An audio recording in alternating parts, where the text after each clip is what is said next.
Okay, so welcome to part two, right? So, as I said, the term that, now, certain people of a certain demographic, let's just say, white folks, for example, there are some people within that demographic that tout the idea that black people haven't gotten it out the mud. We were the ones working the mud. We worked in the rain, sleet, snow, um, all the weather, hottest, all that stuff. Put our lives at risk daily, right?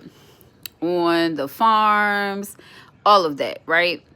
Um, this is um, this is a term that we've always used when we talk about when we started from the bottom up, where we actually worked for our reward, for our due, for the results that we were looking for, right? And President Obama did that. Now, his end result might not have been president. We saw the movie Lightly Based Upon Their First Date, right? We saw that movie, right?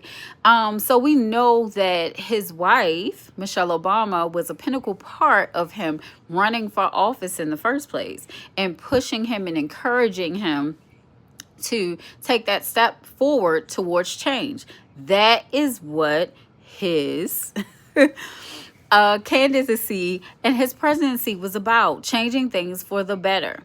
Okay, that's what Martin Luther King stood on. That is what Malcolm X stood on. That is what so many other leaders stood on, whether they are named, well known, or not. Okay, we know that some people may have been propped up, for optics and all of that, and that is the unfortunate way of this world.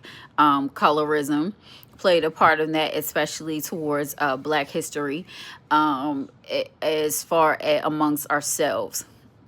But that is the reason why we need to get involved, so that colorism doesn't have a platform, so that racism doesn't have a platform, sexism, or any type of discrimination has a platform. You can have your preferences, you can have your choices, you can have your beliefs, but that does not excuse you from treating people wrong. I wasn't at loss for words, but it doesn't excuse you from mistreating people based upon your own beliefs or prejudices. It just doesn't. It's no excuse. Stay tuned for part three.